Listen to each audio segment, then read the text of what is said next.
miembro del Instituto Histórico. Él estudió en el colegio, en la escuela número 1, Bartolomé Mitre, acá de Lomas de Zamora. También estudió en el Colegio Nacional de Buenos Aires. En la Universidad de Buenos Aires se recibió de ingeniero. Trabajó en distintos lugares. Fue un investigador de la historia familiar, de amigos conocidos de él. También publicó libros, uno de ellos sobre el comercio de los Baliña. Fue miembro de Número y llegó a ser vicepresidente del Instituto Histórico Nacional. Así que elevamos nuestras oraciones para esta gran persona que fue Alberto Baliña. Y ahora voy a presentar a Fernando Miguel Font, de profesión agente de la propiedad industrial, investigador independiente en temas históricos, gestor cultural, cursó parcialmente la carrera de geografía, llegó hasta cuarto año aprobado, tanto en La Plata como continuó después en Buenos Aires. Actualmente estudia en la Facultad de Ciencias Jurídicas de la Universidad Nacional de La Plata. Fue miembro de la Mesa de Historiadores e Investigadores del Partido del Almirante Brown, miembro de la Federación de Entidades de Estudios Históricos de la Provincia de Buenos Aires, miembro colaborador en el Instituto de Derecho Constitucional de la Facultad de Ciencias Jurídicas de la Universidad Nacional de La Plata y recientemente incorporado como miembro de Número en el Instituto Histórico Municipal de Lomas de Zamora. Vamos a escuchar hoy el tema La documentación histórica sobre Lomas de Zamora existente en los archivos platenses, Archivo Histórico Provincial Dr. Ricardo Levene y en el Archivo Histórico de Geodesia. Cuando finalice la exposición, después con los numeritos que tienen, vamos a hacer un sorteo de los libros que están ahí en la mesa, pero también hay algunos libros que se pueden comprar, que va a estar acá el contador Jorge Origone a cargo de esa parte. Por haberme cedido este espacio.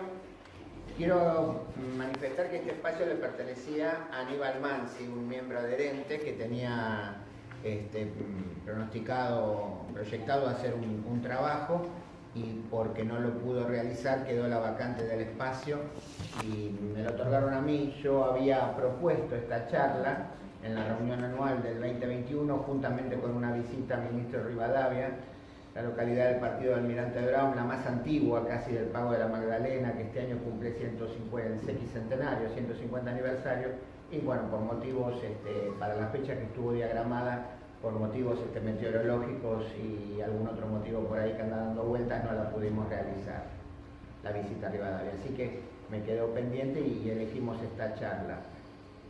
Trataré de ser lo menos técnico posible en el sentido de los archivos. Obviamente que documentos del archivo no les puedo traer porque no se pueden sacar. Obviamente en otra época sí se sacaban, y les voy a comentar ahora los problemas que generaron el hecho que los historiadores en el siglo XIX y principios del siglo XX retiraran los documentos del archivo, que muchas veces pasaban a las colecciones particulares y nunca se devolvían, en el mejor de los casos. O se vendían nuevamente al Estado, ¿no? Era material que era propiedad del Estado y se devolvían.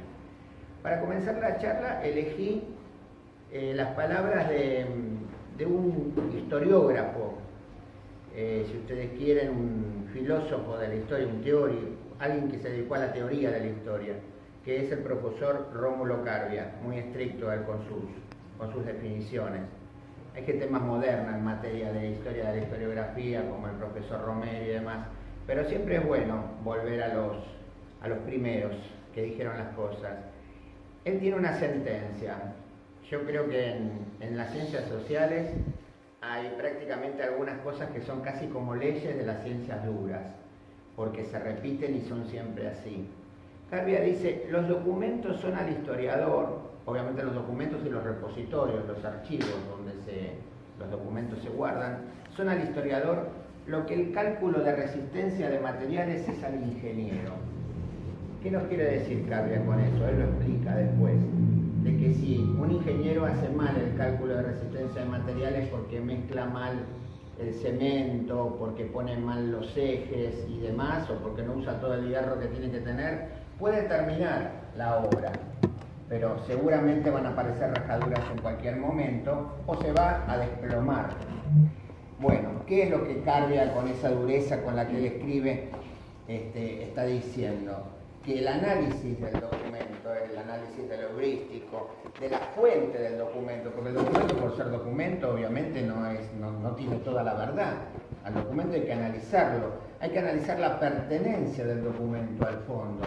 E inclusive hay que analizar si ese fondo que nos está mostrando ese archivo, cuando hablo de fondo hablo de las partes de un archivo, es todo lo que hay en la materia, si el fondo está completo. Porque ¿qué puede ocurrir?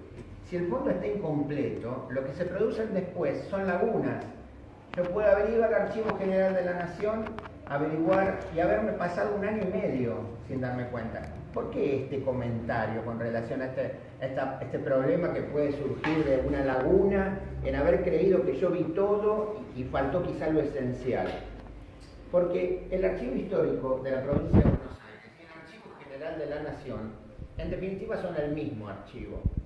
Fue una situación fortuita de la historia nacional lo que hizo que estén separados. Y el problema, como lo vamos a ver más adelante, es de que la separación de los documentos, en el momento que se realizó la separación, fue problemática, fue bajo tensión y necesitaron las personas que lo hicieron un manual de instrucciones que ni Bartolomé Mitre ni Aristóbulo del Valle, que fueron los encargados respectivamente por nación y por provincia de fijar las pautas para separar la documentación, no dejaron ese manual de instrucciones. Que todo lo que pueda haber en el Archivo General de la Nación está completo o viceversa, si está en un tema provincial, que todo lo que está en La Plata es suficiente como para terminar y firmar una investigación. Vamos a empezar un poquito con la historia. O sea, esto es introducción, antes de ver los documentos lomenses, que eso sí, efectivamente le vamos a dedicar un tiempo. Es básico esto. Se funda el Archivo General de la Provincia de Buenos Aires. Miremos por la fecha, 1821-1825, concepto de nación no había, el Congreso de Tucumán, Buenos Aires estaba disuelto, había un conflicto interno durante el año 20 entre los dos cabildos de Luján y Buenos Aires y un conflicto externo con la provincia de Santa Fe y con la provincia de Entre Ríos. Se normaliza todo en octubre cuando Rodríguez se lo logra instalar. En marzo del 21 Rodríguez ya asume la gobernación como gobernación propietaria y empieza la organización constitucional de la provincia de Buenos Aires. Dicta leyes, no se dictó una constitución, pero se dictaron leyes que fueron leyes de organización constitucional, se dividieron los poderes y demás. El 28 de agosto de 1821, Rivadavia dicta, entre otras resoluciones, la creación de un archivo. Rivadavia en realidad no creó un archivo para crear un archivo histórico.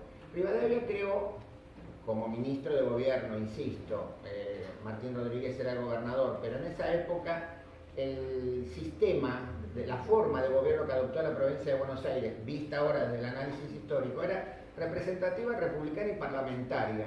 El poder no estaba en el poder ejecutivo, no era un régimen presidencialista como el que tenemos ahora. En ese entonces, cuando la provincia de Buenos Aires se formó constitucionalmente, el régimen era, todo el poder lo tenía la Junta de Representantes, la Sala de Representantes. Y el ministro de gobierno actuaba como si fuera un primer ministro, al estilo inglés.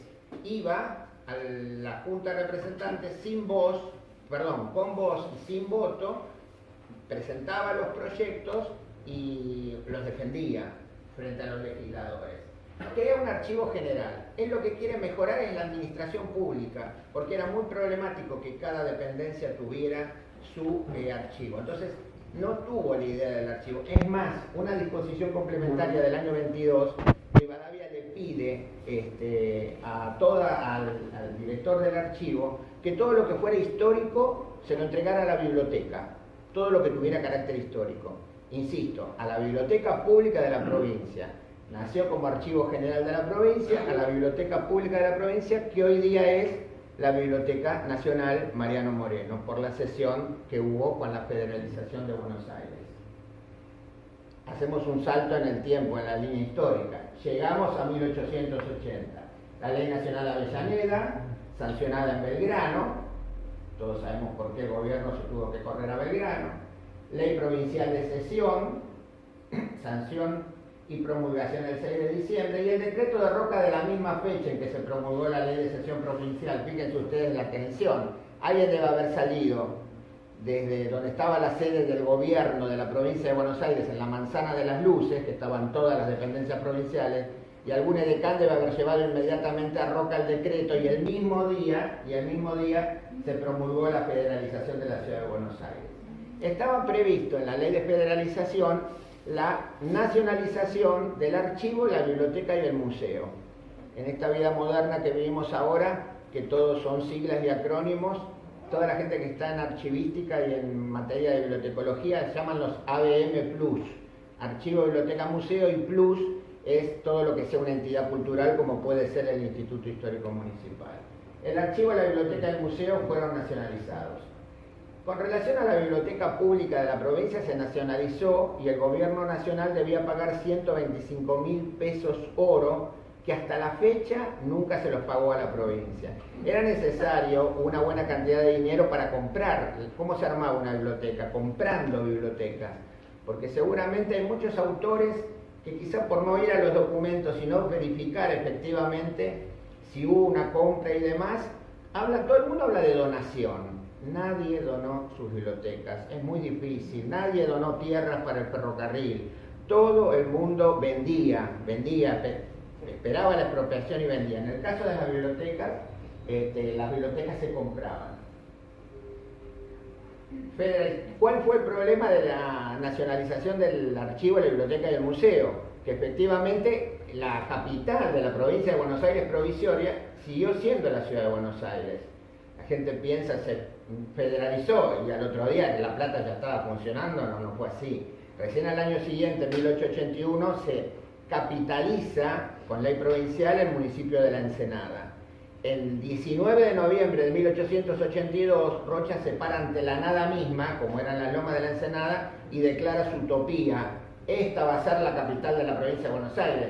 Estaba el chalet de los Iraola en el bosque y el pueblito de Tolosa. No había exactamente más nada en La Plata. Consecuentemente fue una declaración poética de una utopía que vaya a saber Dios si se iba a poder fundar, si se iba a poder realizar. Las utopías se realizan. Bueno, efectivamente, sí, estas son dos alegorías.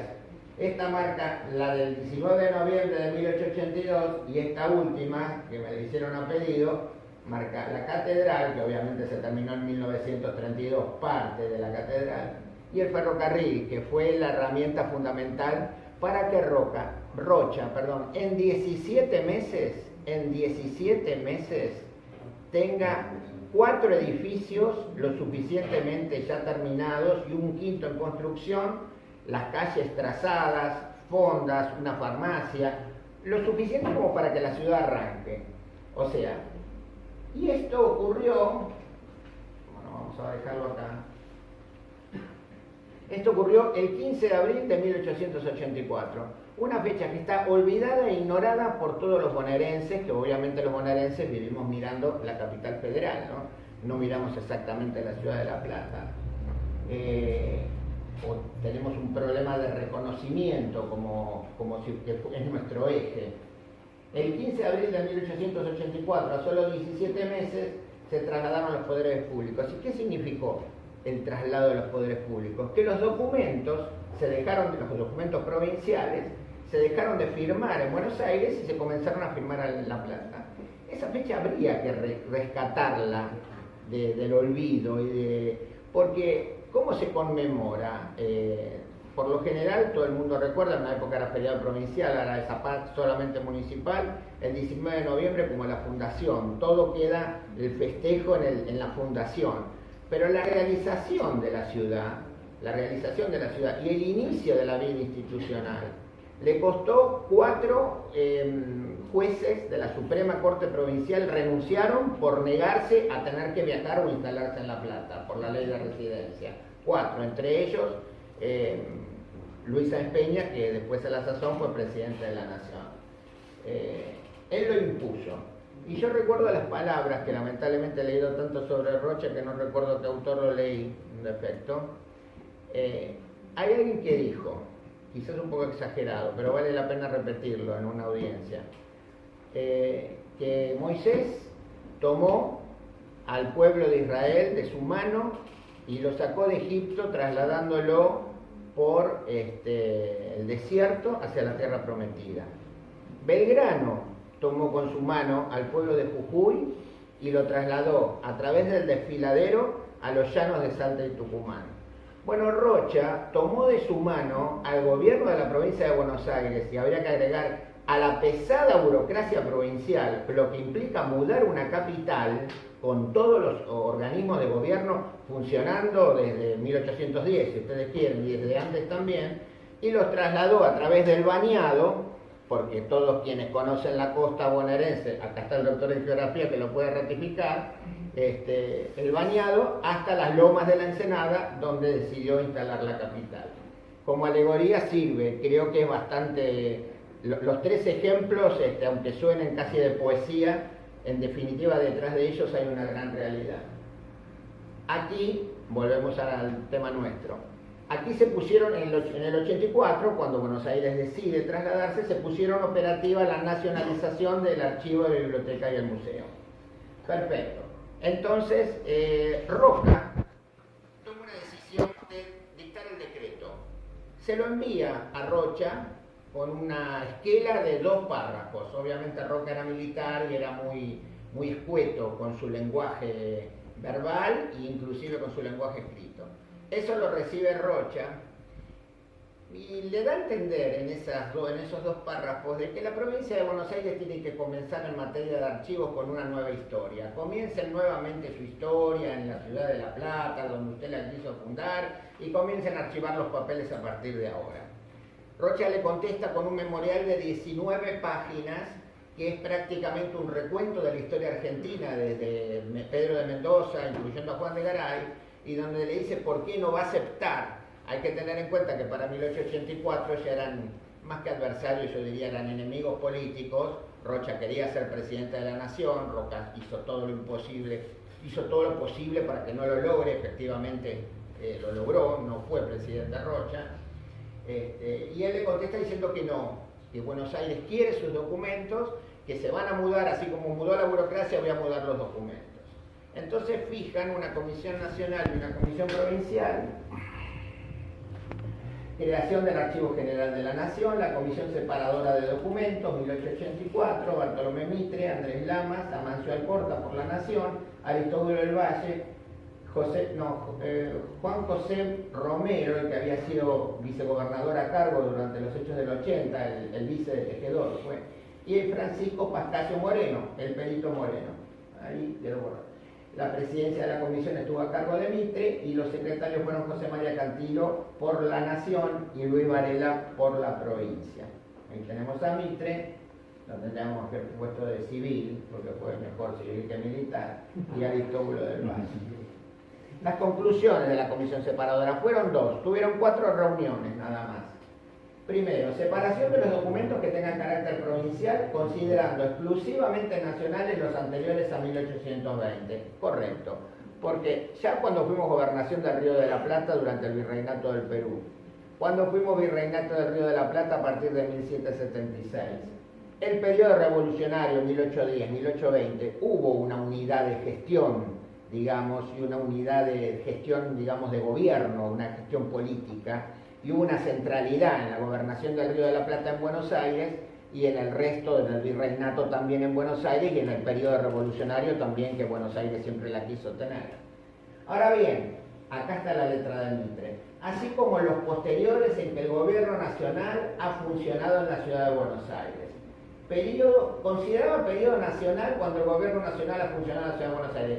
Básicamente dejaba afuera el gobierno de la Confederación con capital provisorio en Paraná.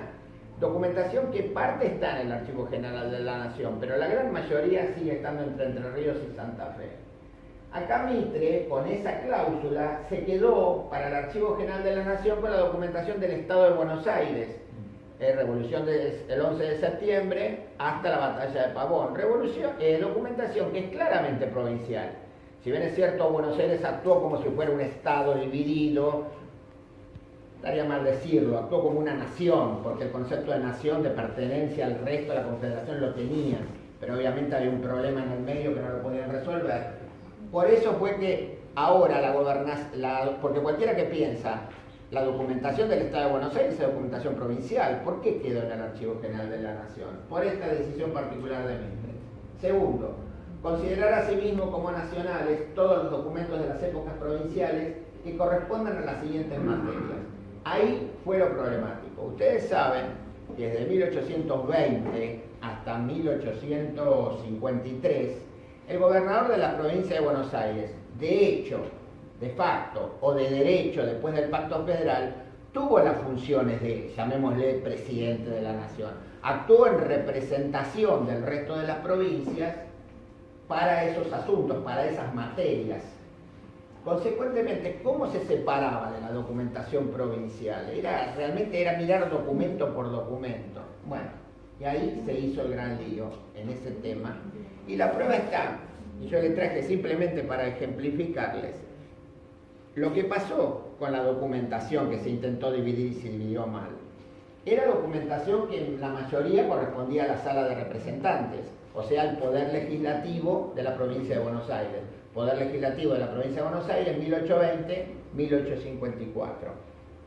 Índice de la Sala de Representantes de la provincia de Buenos Aires, documentación que está en La Plata, 1821-1852. Este es el auxiliar descriptivo, que en realidad más que un índice es un catálogo. El catálogo tiene la descripción del documento. El índice, como un índice de un libro, solamente los títulos. Este es uno. Y este es el índice de la documentación, el catálogo, mejor dicho, el fondo documental de la Sala de Representantes que está en el Archivo General de la Nación. La dividieron como si alguien intentara dividir un mazo de cartas todo mezclado. Realmente, por eso les decía yo, la importancia de cuando uno trabaja en investigación y uno tiene un documento, analizar el fondo de dónde proviene y saber cuáles son la historia del fondo, las características del fondo, si el fondo puede estar incompleto o no, si puede haber alguna quebradura en el medio o algún faltante. Este es el mejor ejemplo de que esto no funcionó. O sea, si las conclusiones fueron estas, lo que necesitaban los empleados era un manual de instrucciones, que efectivamente no se lo dieron. Viaja la documentación. Y después otro detalle. La documentación del Congreso de Tucumán, que claramente fue nacional, la documentación del Congreso General Constituyente 1824-1827, que claramente fue nacional, está en La Plata. En La Plata estuvo completa un tiempo. Después, ahora les cuento lo que pasó. ¿Qué pasó? El Congreso de Tucumán se disuelve en Buenos Aires después de Cepeda. Después de la batalla que Rondó escribe su parte de guerra y esa noticia llega a Buenos Aires entre el 3 de febrero, 2 días después de Cepeda, hasta el 11 que se disuelve el Congreso, efectivamente no supieron qué hacer. Bueno, después se reúne el 16 el Cabildo Abierto y se constituye la Asamblea. Estaba el Congreso disuelto, el Cabildo siempre en el medio, y la nueva Asamblea que se creaba. La nueva Asamblea eligió seguir en los libros del Congreso de Tucumán. El Cabildo le cedió sus propios libros, y si ustedes van a ver las actas del Cabildo, del extinguido Cabildo de Buenos Aires que están impresas, para esa fecha, entre el 7 y el 11, hay 17 hojas en blanco. Y hoy en día, en los originales o en los facsímiles que se imprimen, se dejan esas 17 hojas en blanco. Como diciendo, el Cabildo le ofreció los libros a la nueva Asamblea y la Asamblea decidió quedarse con los libros del Congreso.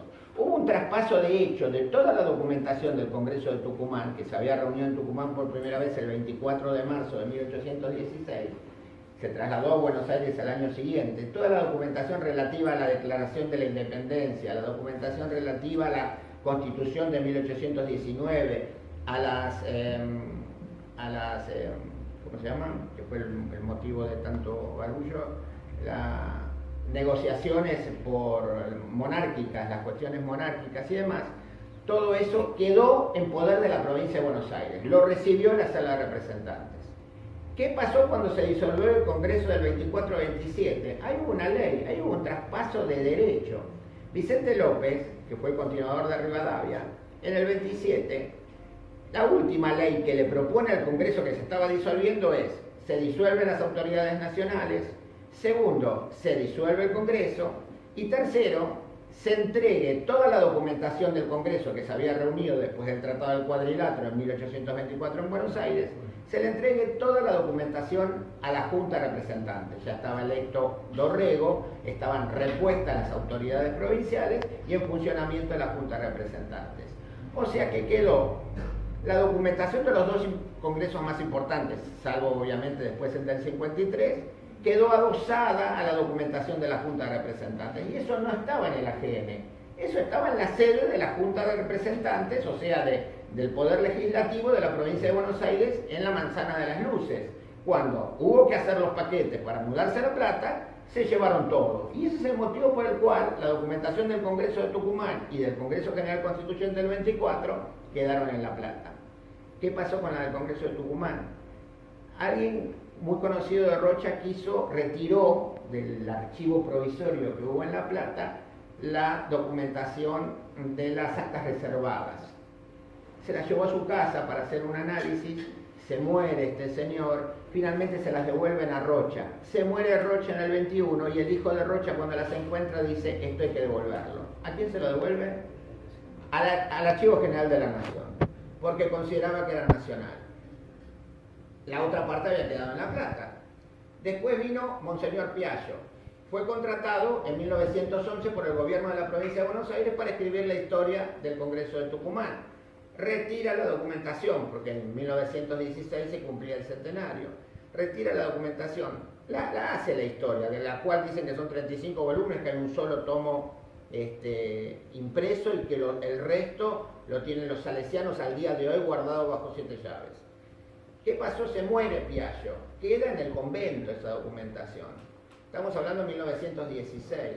Para la década del 60 alguien se acuerda que estaba esa documentación y se la llevan al presidente Ilia. Se la llevan a Ilia y dice: ¿qué hacemos con esto? Una comisión. Siempre se hace una comisión para averiguar qué se hace con la documentación. Hicieron y estaban por resolverlo y vino el golpe de Estado. Entonces después vino el ministro de Educación de Longaniato, que dijo que vaya al Archivo General de la Nación. Entonces tenemos la documentación del Congreso de Tucumán, Buenos Aires, quizás uno de los más importantes por el hecho de declarar la independencia, con las actas de sesiones públicas, que es donde está el acta de la independencia, extraviadas aproximadamente en 1860. Nadie sabe dónde está el libro de actas de sesiones públicas. Hay alguien que estudió sobre el tema, Villegas, y que dice que ni Mitre la vio, porque Mitre, o sea, no alcanzó. Cuando Mitre se metió en 1870 para ver esos libros, en la Sala de Representantes, el libro de sesiones públicas ya no estaba. Y entonces de toda la documentación quedó un tercio en La Plata, que está en el Archivo Histórico Levene, y 2 tercios, de alguna manera, hicieron el viaje de ida y vuelta, porque ya sea por el conocido de Rocha o por Monseñor Piaggio, volvieron y están en el Archivo General de la Nación. Esta fue la sede provisoria en La Plata del archivo y biblioteca en este periodo. Es el edificio de la Universidad Nacional, lo que era el Banco Hipotecario Provincial. En el contrafrente, por calle 6, estuvo la biblioteca y el archivo. El primer director de la biblioteca fue Francisco Pascasio Moreno, hasta que estuvo listo el edificio del museo en el bosque. Moreno se fue para allá y dejó la biblioteca ahí a cargo del nieto de Sarmiento, Augusto Belín Sarmiento, que fue el que organizó la biblioteca, reorganizó la Biblioteca Pública Provincial en La Plata, porque la anterior estaba cedida y ya era Biblioteca Nacional. Con relación al archivo, el archivo también estuvo acá, que no fue público en este momento, sino hasta que se trasladó al edificio de la legislatura, el edificio que está en la avenida 7, enfrentado a la Plaza San Martín y a la Casa de Gobierno, y allí se depositó en el archivo histórico de la Cámara de Diputados de la provincia de Buenos Aires. Allí estuvo de 1888 a 1925. Esa es la primera sede, ese es el edificio del Parlamento, lo que pasa es que la foto es rarísima. Es la foto del Parlamento que se ve por el 51 en la entrada del Senado. Bueno, el 15 de diciembre de 1925, el doctor Ricardo Levene decide reorganizar, porque la documentación del Congreso de Tucumán, que yo recién le decía, primero las actas reservadas y después las que retiró Monseñor Piaggio, la habían retirado cuando estuvo el archivo en la legislatura. Consecuentemente había cierto descontrol.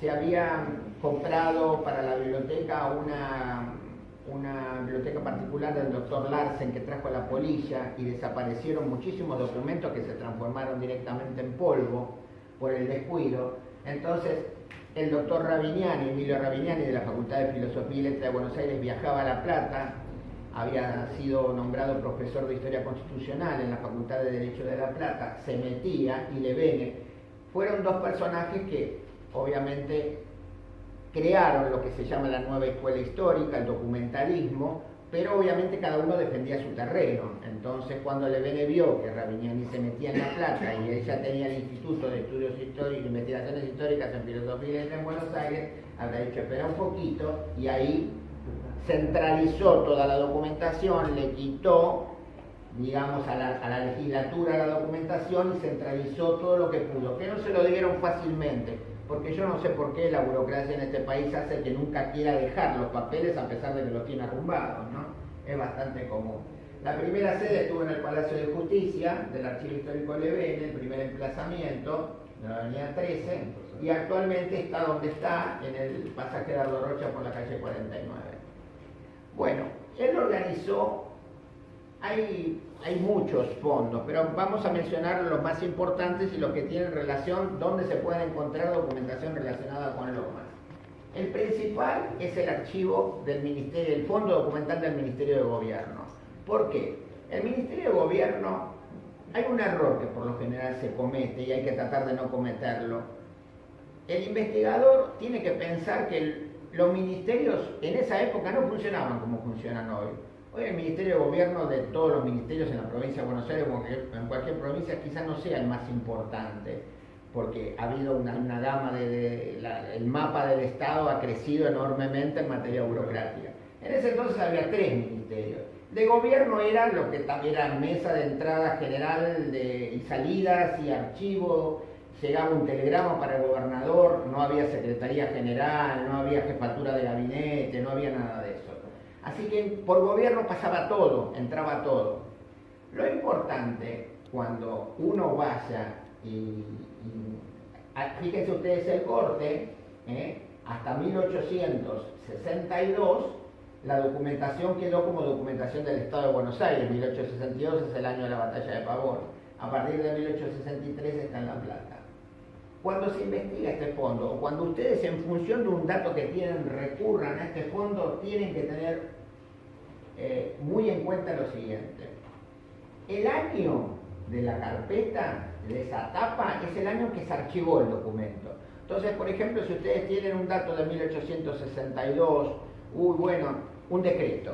Uno ve un decreto de 1862 en el registro oficial. Y ustedes quieren saber cómo, voy a decir en términos poco académicos, cómo se cocinó el decreto. ¿Quién puso la primera hoja? ¿Quién pidió algo? ¿Quién dijo algo? Para que termine con un decreto impreso en el registro oficial en 1863.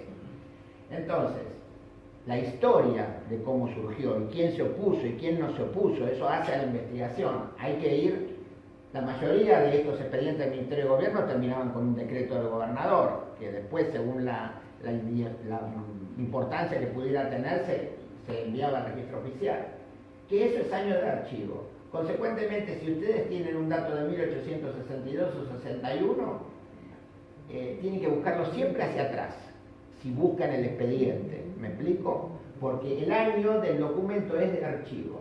Bueno, después el número de legajo es la ubicación y el número de archivo del expediente. En el caso de gobierno se utiliza este número. Cuando ustedes hagan la cita bibliográfica de este documento, tienen que tener en cuenta ese año que es de archivo, el extracto, obviamente, del documento, el número de legajo, que es donde esto está, en qué caja está este documento, y este número, el de acá. no el número o la letra que pueda tener acá de inicio, de cuando se inició el expediente. Eso para los expedientes del Ministerio de Gobierno. Es muy importante y acá ya empieza a haber documentación lomense, pero pensemos algo. Tomemos el libro de Paula, que tiene la historia de Lomas, y recorramos las citas bibliográficas. Yo por lo general los libros los leo así. Primero leo el libro completo, leyendo las citas al pie, y después lo vuelvo a leer solamente leyendo las citas bibliográficas. Me interesa saber qué documentos, si hay citas, porque algunos se escriben sin citas. El libro de Paula empieza con la documentación de lo que fue la estancia del Estado, la época virreinal, pongámosle la estancia de Zamora. Esa documentación, ¿dónde está? Esa documentación está en La Plata, está en Escribanía Mayor de Gobierno. Perfecto. Después pasa a los periodos nacionales, que esa documentación está en el Archivo General de la Nación. Y básicamente Lomas, como partido creado en 1861, está en una especie de limbo entre los dos archivos. ¿Por qué? Porque en 1861 se empezó a hablar, en 1860, 59, bastante antes. Consecuentemente, de Paula, los primeros documentos son del Estado de Buenos Aires, están en el AGN, y después para finalizar, porque de Paula corta prácticamente con la creación del municipio, corta su historia, después hay que seguir leyendo el libro del profesor Pesado Palmieri sobre la biografía de Ligera, que él sigue un poco el derrotero que había dejado de Paula ahí en 1861, pero él llega a algunos documentos posteriores, como por ejemplo el de guía, el que es el que marca el plano de lo que va a ser la ciudad de Lomas, ¿no? O sea, el plano de guía, mejor dicho, la ciudad de La Paz, que va a ser la cabecera municipal. Bueno, así que este es importante para Lomas. Ahora tenemos el fondo del Ministerio de Obras Públicas. El Ministerio de Obras Públicas es creado en 1885 por la Gobernación de Amico. El primer ministro de Obras Públicas fue Manuel Bernardo Gonet, que recuerda ahora la localidad cercana a La Plata. Hay que tener en cuenta que las obras públicas no es que no haya habido obras públicas antes, sino de que las obras públicas se gestionaban antes por Ministerio de Gobierno. Si ustedes buscan una obra pública en 1868, un puente de madera que mandó a hacer el gobernador Adolfo Alsina, lo van a encontrar en el Ministerio de Gobierno. A partir de 1885 las obras públicas ya tienen su propio fondo documental. En este caso, el año del documento es el año que se inició, a diferencia del de gobierno. La tapa es el año que se inició. Es importante la letra y es importante el número de inicio, o sea, no este número, sino el número que está acá, el extracto, obviamente, no se archiva por este número, y el extracto. El fondo del Ministerio de Obras Públicas lo consiguió el doctor Ricardo Levene, lo pidió cuando fundó el archivo en 1925, y le mandaron, después de mucho discutir, 1885-1910, desde el inicio hasta ahí.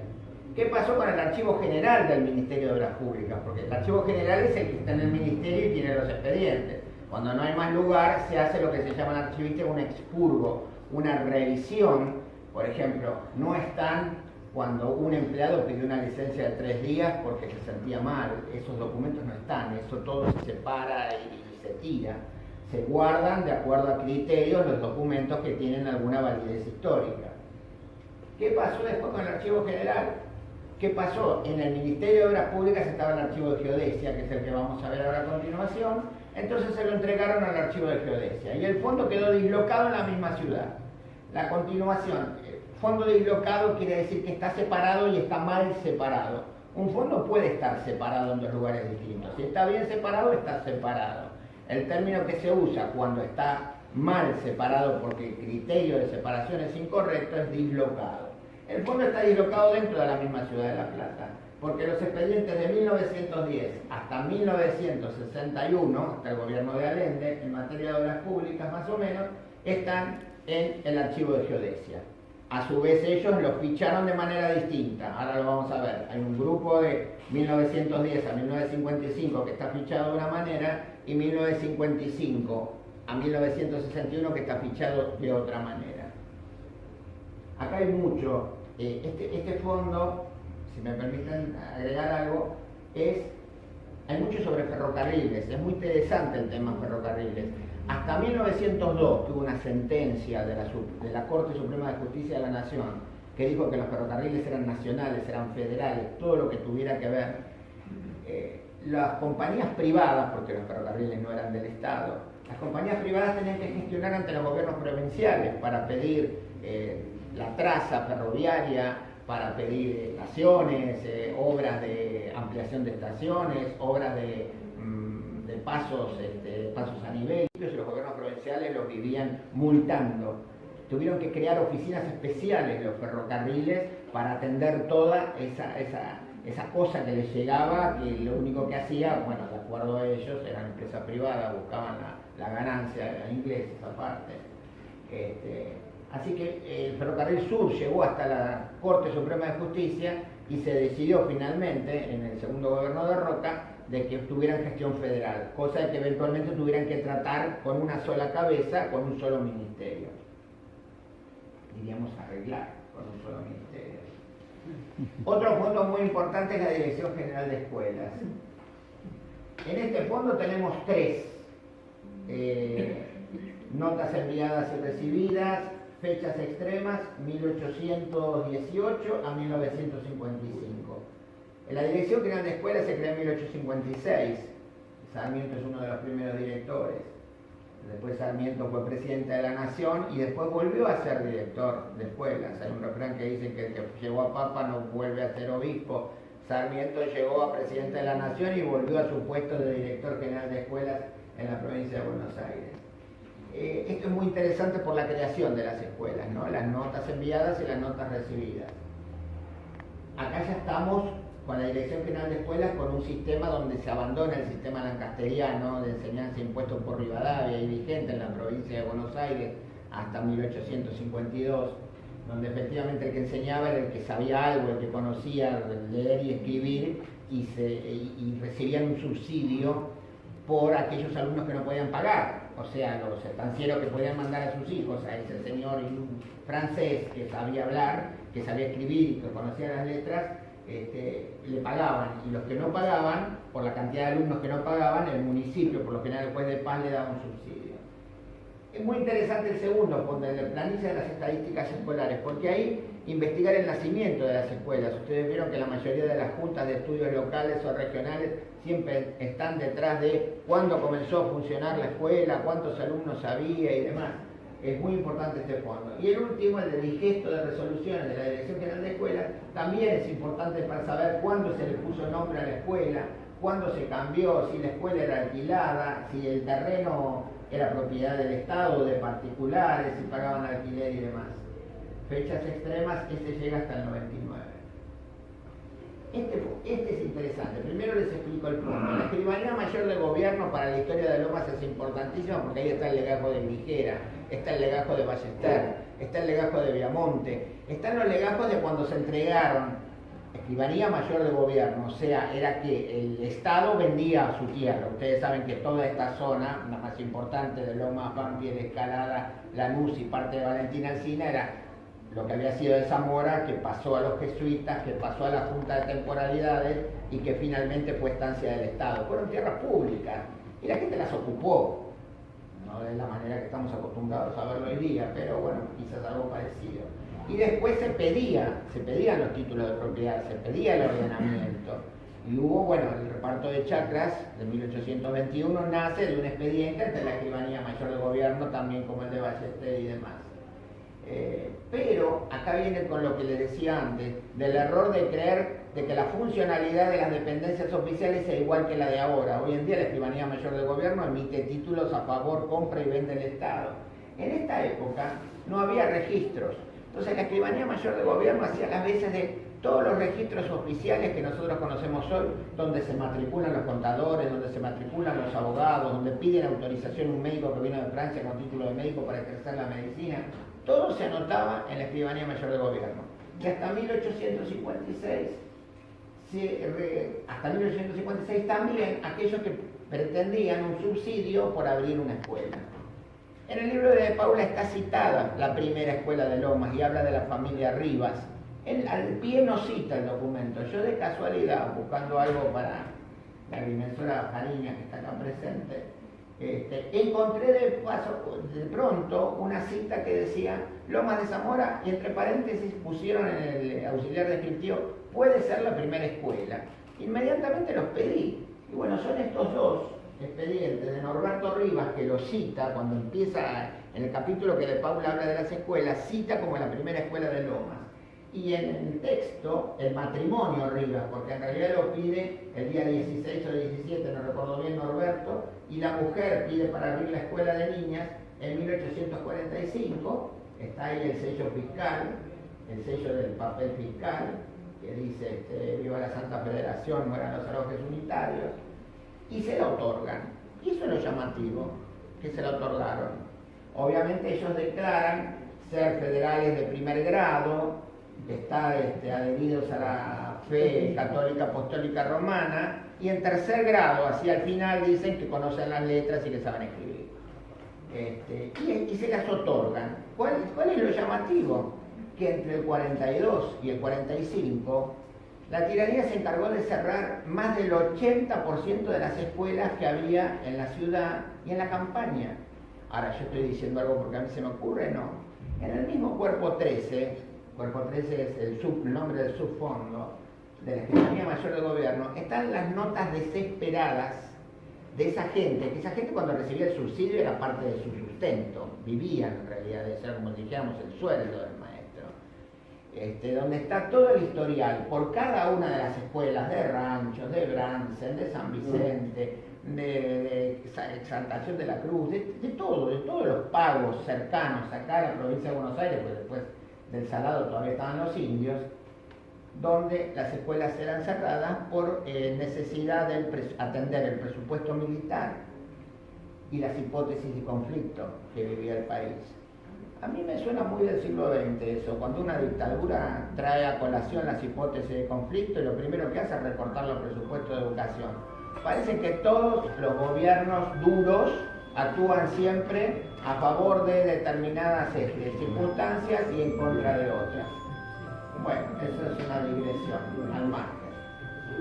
Pero ellos dos tuvieron suerte, a ellos se lo habilitaron. Lo que ahora falta investigar, que de Paula no lo dice, en el libro de Paula no lo dice, si la escuela funcionó, porque por ahí la pidieron. Ese es el tema, hay que hacer el recorte siempre del documento. En el legajo está el documento, está la circularización por el asesor del gobierno y demás, y finalmente la firma del gobernador y el oficial mayor de la escribanía, donde efectivamente le otorgan el permiso, pero no hay nada más, ¿no? Entonces hay que seguir investigando, uno no puede decir graciosamente o gratuitamente la escuela funcionó y tuvo. En esa época no estaban las planillas de estadística y no se sabe. Bueno, este es otro. Que es muy importante por los ferrocarriles. Puse a propósito de este slide para que vean que era muy importante por la información que hay de ferrocarriles en el fondo del Ministerio de las Públicas. Bueno, y después finalmente está el archivo histórico del Departamento de Investigación, ese es todo el nombre que tiene. Tuvo desde 1826 a la fecha más de 17 nombres distintos. El archivo histórico del Departamento de Investigación Histórica y Cartográfica de la Dirección de Geodesia y Catastro de la Provincia de Buenos Aires, que ya no depende a la fecha de la Dirección de Geodesia y Catastro, sino depende de la Agencia de Recaudación de Buenos Aires del ARBA, por un pase que hizo el anterior gobierno. Todo eso se resume en archivo de geodesia, o sea, en La Plata está el archivo histórico de la provincia, en el pasaje de Ardo Rocha, y el archivo de geodesia, que es el que reúne la documentación que a lo largo de la historia generaron este mismo organismo que fue cambiando de nombre. Por eso, si ustedes se encuentran con un documento de 1874 del Departamento de Topografía y Estadística, ustedes eventualmente tienen que saber, o una cita, o leen algo en el boletín, en el registro oficial, saben que efectivamente pueden recurrir a este archivo.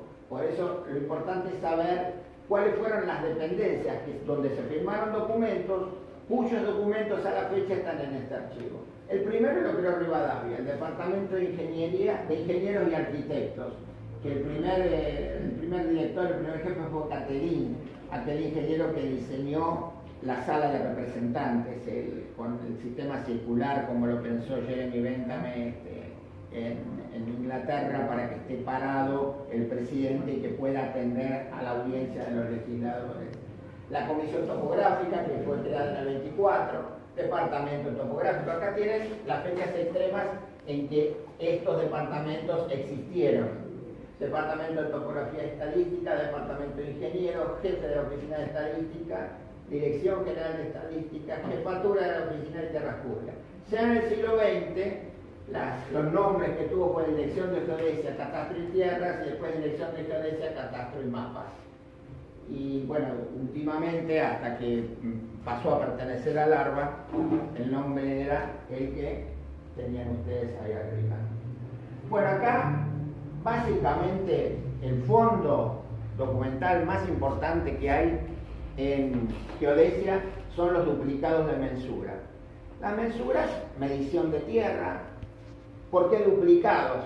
Porque un particular, un juez la ordenaba, un particular la necesitaba, o un juez la ordenaba en un juicio sucesorio o en un juicio de problemas de tierras. Alguien la ordenaba, alguien necesitaba una mensura. Entonces el agrimensor realizaba su tarea y hacía de esa mensura 2 ejemplares de un mismo tenor. O sea, un ejemplar original, que era la mensura propiamente dicha, y un duplicado de mensura que debía ser depositado y archivado en una oficina del Estado. También era original, porque se escribía todo. Bueno, por eso el nombre de duplicado de mensura, ¿no? Eso para entenderlo, porque hay gente que cuando uno le dice duplicado de mensura ya se marea. Bueno, la mensura probablemente. Es más, a mí me ha pasado de que si uno va a un legajo de sucesión, uno encuentra la mensura propiamente dicha, el original, y después en el archivo está el duplicado de mensura. La agrimensora actuaba con instrucciones, o sea, era una profesión bastante estructurada desde el vamos, se necesitaba una autorización especial, que, como les dije antes, la otorgaba la Escribanía Mayor del Gobierno, había un registro de agrimensores. Los agrimensores se manejaban con un manual de instrucciones. Para hacer una mensura, primero le tenían que pedir los títulos. O sea, tenían que medir una tierra, a la persona que necesitaba la mensura le pedían los títulos. O sea, usted es dueño de esta tierra, bueno, perfecto, ¿por qué es dueño? En definitiva, hoy en día, en una escritura, es el momento. Vieron que, por ejemplo, una escritura pura, cuando uno la lee, es como una ceremonia, es casi como un formulario que se va llenando el escribano. Hay un momento que dice que al vendedor le corresponde por compra que hizo, o sea, el escribano antes de vender tiene que preguntarle al vendedor: vos lo compraste, es legal, mostrame los títulos, sin perjuicio de los certificados que pueda llegar a pedir el registro de la propiedad hoy día. Entonces, le pedía todos los títulos y los referenciaba. Una vez que referenciaba todos los antecedentes que tenía, iba a la operación de mensura propiamente dicha, que era el tema técnico, puramente técnico, que solamente los agrimensores lo pueden llegar a comprender con mucho detalle.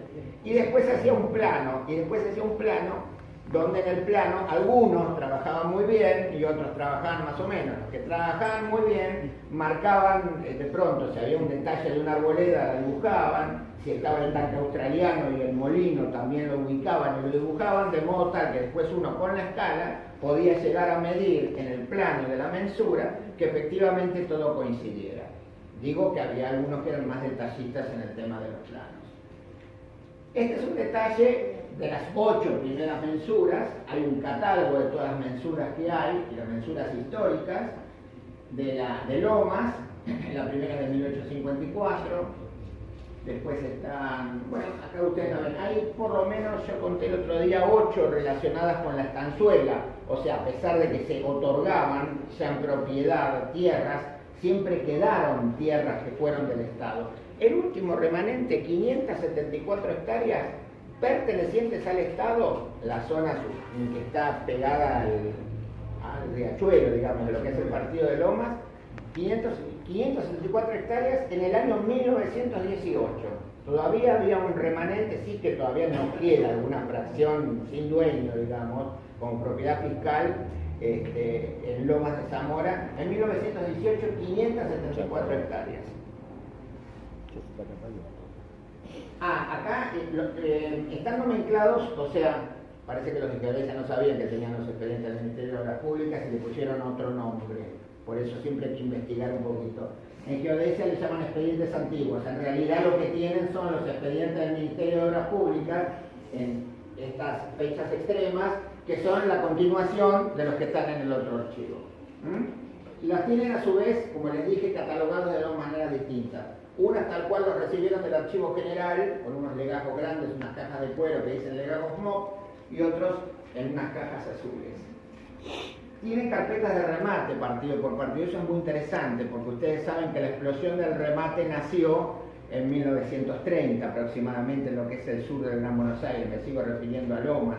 Había un conflicto muy grande de vivienda en la ciudad de Buenos Aires y el conflicto de vivienda hacía por una ley de alquileres que nunca se terminaba de arreglar bien y que la gente salió a vivir, salió a comprar terreno donde a veces ni agua había. En definitiva, algo completamente entre el 30, el 40 y el 50 se dio. Ya después empezaron a ser un poco más prolijos los remates. Bueno, ahí están los planos de los barrios. Es muy interesante por la toponimia de los nombres de los barrios que se creaban, que hoy en día algunos todavía se mantienen, algunos se han perdido. Otro punto es los mapas que hay, obviamente, la parte de cartografía histórica que tiene geodesia con los registros gráficos son los mapas oficiales. Este se ve muy mal siempre, no se da un poco demasiada luz. Es el del Gran Buenos Aires, el registro gráfico de 1864, este es el de 1915, del partido de Lomas, de otro catastro. Y este, por los que le dan dudas si les interesa, es mi número de teléfono y el correo electrónico. Les quería leer de... Hay más fondos en el Archivo Histórico Levene. Obviamente yo les dije lo más importante porque el tema era guiarlos un poco como si ustedes fueran a hacer una investigación sobre Lomas. Pero el Ministerio de Obras Públicas, les quería leer que a veces llama la atención. Este seguramente le va a interesar. De 1939 le va a interesar al doctor Grassi. Pedido del director del Colegio Belgrano de dinero al Estado para refacciones y compras de juegos infantiles para dicho establecimiento, Temperley, 1939. La United River Plate Telephone, la compañía telefónica inglesa, en 1923, pide la autorización para construir cámaras subterráneas cerca de la calle Necochea. Bonos de pavimentación sobre planillas de trabajo ejecutados en el camino Temperley-Montegrande. Garaycochea Jorge sobre informe sobre ubicación de inmueble en Pueblo Barceló. Realmente. Sí, Fondo de Banfield. Fondo de Banfield, Pueblo Barceló. Este es realmente cómico porque yo no sé, parece que Lomas hubiera sido Comodoro Rivadavia. Eduardo Dillon, 1942, pide permiso para hacer cateos y perforaciones de hidrocarburos. Sí, porque en Lomas. Un personaje sí que creyó encontrar petróleo. ¿No? Que yo encontré petróleo. Bueno, debe ser Eduardo Dillon. Bueno, yo lo digo y usted que la referencia es nuestro oráculo. No vivía en ese tiempo. Lomas de Zamora, Club Aconcagua, pide que se expropie la quinta Minacui para paseo público. Miñaki. Miñaki. La quinta Miñaki, claro. Ah, de paso. Acá todavía. Parque Miñaki, sí. De doctor Miñaki. ¿Quién pide eso, perdón? Lomas de Zamora, Club Aconcagua. Se expropie quinta Parque Minacui para paseo público. Y después, bueno, acá hay también unas notas antiguas. Les digo, a veces de la lectura del extracto del expediente puede surgir una investigación histórica, ¿no? Que puede ser un lugar que esté a 3 cuadras de donde ustedes viven, ¿no?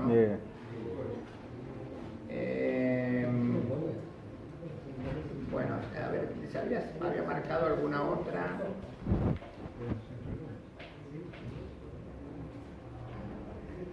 Se informa del Departamento Topográfico sobre la autorización para abrir la calle que corre entre el terreno de la familia de Renas, entre el Camino Real y el que pasa por el terreno de Avellaneda.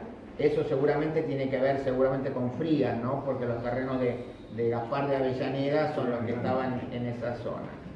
Bueno, esto como para ilustrarles un poquito y después hay muchas expropiaciones por el trazado de Pasco, porque Pasco, ustedes saben, tenía el trazado que conocemos hasta ahora, hasta un poquito antes de Donato Álvarez.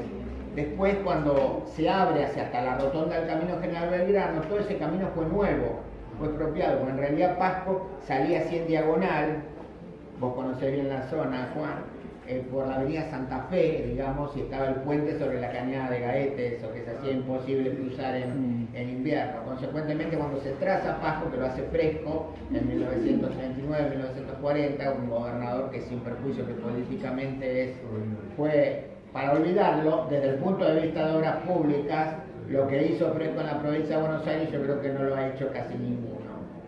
Bueno, eso es todo. Muy bien.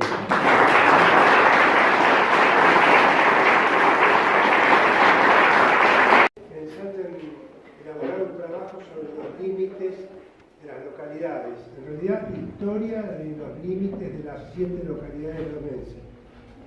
Y Por ahí viene el problema grave, me anticipo con la pregunta. El problema grave es, ahí necesitamos documentación municipal. Y lamentablemente lo acabamos de perder acá en Osa hace unos años. El que puede ayudar mucho, como para empezar a hacer ese bosquejo y tratar de reconstruir, porque todos sabemos que los municipios, cada uno tiene el boletín oficial que se le ocurre, no hay regularidad, no hay una ley que los obligue a tener un boletín oficial como corresponde ni un registro oficial. Así que yo pienso que lo primero que hay que hacer es releer Candaosa con lupa, ver cómo encontrar cada una de esas ordenanzas que hicieron la división por barrios y tratar de reconstruirlas por ese lado. Porque si no es muy difícil, porque salvo que una ordenanza requiera la convalidación, y eso desde que se creó, digamos, la intendencia elegida por el pueblo en 1897, gobierno de Udaondo, no iban las ordenanzas ya más al gobierno provincial. Entonces, si no se puede acceder a lo que serían los archivos municipales, va a ser difícil hacerlo con precisión. Pero yo creo que el libro de Candaosa ayuda mucho, yo ya lo estuve repasando y hojeando, en darnos las ordenanzas que fueron determinando los distintos barrios. Y después, lo que yo le había comentado, que lo empecé a hacer, pero es muy difícil, con las carpetas de remate de geodesia, encontrar los nombres de los barrios, los nombres de los remates, por ejemplo, o de un expediente, por ejemplo, Pueblo Barceló, que yo no lo sabía. Y muchas veces, inclusive, lo que se reconstruyen son los nombres de las casas, porque las casas eran fracciones, a veces eran media fracción, y era Villa, no sé, Villa Clarita, o La Clarita, y en las planillas de remate se remata la Clarita, y de la Clarita que se remataba un terreno central, y después se sacaban 12 lotes alrededor de la Clarita, o sea que nacía un barrio, que por ahí se terminó llamando La Clarita. Así que toponimia se puede extraer, los nombres se pueden extraer de los planos de remate. Después está el tema de la ubicación geográfica, porque los planos del remate muchas veces ni norte tienen, y vos no sabés el rematador dónde puede estar en Lomas. Hay que recurrir urgentemente a la gente que conoció y que vivió esa época para que nos dé una mano para saber dónde estaban. Fernando, una pregunta, a completar eso. ¿Los límites estarían delimitados por las calles como referencia? Y entiendo yo que los límites de los barrios sí. Los límites de los barrios sí. Yo tengo más o menos analizado, que lo hice en historia en Almirante Brown, y siempre hubo ordenanzas. Lo que pasa es que a veces ni había calles, por ejemplo, entre la zona de Claypole y Ministro Rivadavia no había calles. Entonces estaban las propiedades más o menos como límite. Y siempre fueron muy arbitrarios los límites municipales. Pero los límites municipales tuvieron que ver con ejecución de presupuesto y un montón de cosas que hoy en día eran de una manera y después pasaban a ser de otra. Hoy en día hay San José Este, San José Oeste, hay 2 delegaciones, hay Lavallol Norte, Lavallol Sur. Obviamente, pero por eso está bien, es lo que tenemos. Hay que reconstruirlo hacia atrás con las distintas ordenanzas y agregarle, a mí me parecería como un broche a ese trabajo, después de los límites oficiales, los que nos dio el gobierno, los límites reales que fueron los que crearon las personas con los remates, donde se mantuvo ese famoso nombre que nace en un plano de remate y que hoy en día por ahí se extiende un poquitito más.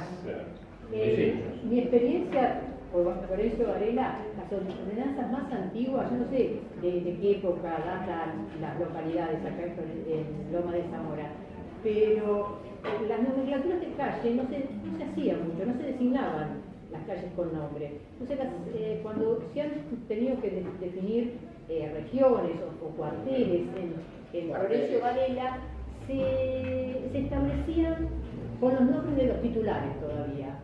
A pesar de que a lo mejor había calles entre propiedades, no tenían nombre las calles. Entonces se referenciaba con titulares de dominio, lo cual hace la cuestión un poco más compleja. Porque hay que retrotraerse al catastro de esa época. Claro, los duplicados de mensura son más antiguos todavía, los planos de duplicados de mensura, porque los duplicados de mensura están todos colgados en un plano, son todavía más antiguos. En los principios del siglo hay alguna catastral en geodesia del año 39, 1939, que tiene nombre de titulares, eso puede ayudar. Será cuestión de realidad. Fernando, Sí. no. Hacemos un sorteo. No, quería agregar que cuando se creaban los pueblos, en el caso, por ejemplo, Temperley, que ahora el 16 de octubre cumple 152 años, una cosa era el plano del pueblo, que se establecía, pero después ese pueblo, como había quintas o chacras, esas quintas o chacras se fueron loteando, y en el caso de Temperley fue creciendo y fue chocando con otros loteos, como por ejemplo Con Turdera. con Turdera, que El famoso límite de ¿cuál es Turdera? el límite? Si es Vicente López, bueno, con Loma lo mismo, una cosa era el pueblo de La Paz, que está en el plano, pero después fue creciendo. Entonces hay zonas de decir, bueno, ¿esto qué pertenece? ¿A Banfield o a Loma? ¿Cuál es el límite real? Agrego una cosa, en el principio, Lomas de Zamora tenía cuarteles, y entonces los cuarteles sí están señalados. Ahora vos decís cuartel noveno, y cuartel noveno tiene 20 barrios, o 25, que sé yo cuánto tendría. Eso es uno. Y lo otro es el digesto. Tenemos uno o dos digestos de principios del siglo, sí, y del 46 o del 36. Hasta eso es lo que yo conozco. Los cuarteles fueron cambiando con las épocas porque se fueron, supóngase, al principio había 5 cuarteles y después se crearon 9. Pero si los cuarteles, el número de cuarteles que existieron para la época de 1945, cuando se creó la nomenclatura catastral, los cuarteles pasaron a ser las circunscripciones catastrales. Así que si se tiene un plano catastral actual, la división de la circunscripción catastral, la que está numerada con números romanos, coincide los límites de los cuarteles. Esos son los límites de los cuarteles. Lo que pasa, como bien decía Fernando, después de la década del 30, que hubo toda una explosión de loteos, muchas quintas que por ahí tenían 7, 8 manzanas se fueron loteando en los alrededores de ese plano original de, por ejemplo, de Temperley. Entonces uno dice, ¿qué pertenece? ¿A San José? ¿O pertenece a Lomas? ¿No? Porque está justo en la zona de límite.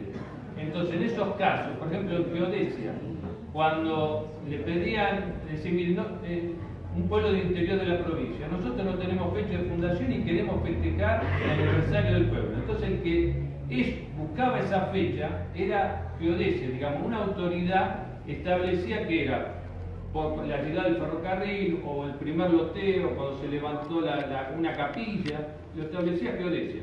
En este caso, el Instituto Histórico Municipal es el que debería establecer esas zonas medias de conflicto, decir, bueno, ¿por dónde pasa ese límite?